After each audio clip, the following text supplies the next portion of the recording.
جن لوگوں نے سبقت کی یعنی سب سے پہلے ایمان لائے، مہاجرین میں سے بھی اور انصار میں سے بھی، اور جنہوں نے نیکوکاری کے ساتھ ان کی پیروی کی، اللہ ان سے خوش ہے اور وہ اللہ سے خوش ہیں۔ اور اس نے ان کے لیے باغات تیار کیے ہیں جن کے نیچے نہریں بہہ رہی ہیں، وہ ہمیشہ ان میں رہیں گے، یہی بڑی کامیابی ہے۔ اور تمہارے گرد و نواح کے بعض دیہاتی بھی منافق ہیں اور بعض مدینے والے بھی نفاق پر اڑے ہوئے ہیں، تم انہیں نہیں جانتے، ہم جانتے ہیں۔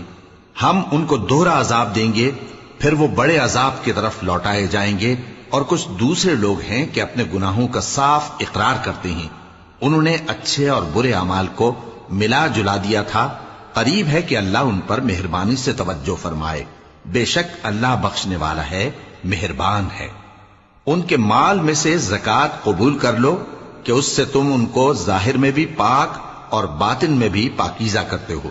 اور ان کے حق میں دعائے خیر کرو کہ تمہاری دعا ان کے لیے موجب تسکین ہے،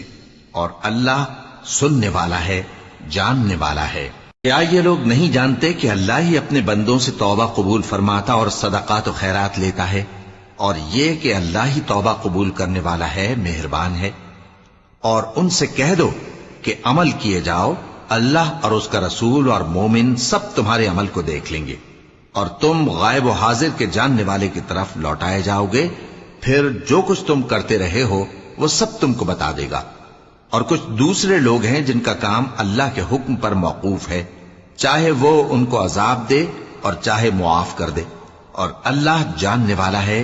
حکمت والا ہے۔ اور ان میں ایسے بھی ہیں جنہوں نے اس غرض سے مسجد بنائی ہے کہ ضرر پہنچائیں اور کفر کریں اور مومنوں میں تفرقہ ڈالیں۔ اور جو لوگ اللہ اور اس کے رسول سے اس سے پہلے جنگ کر چکے ہیں، ان کے لیے گھات کی جگہ بنائیں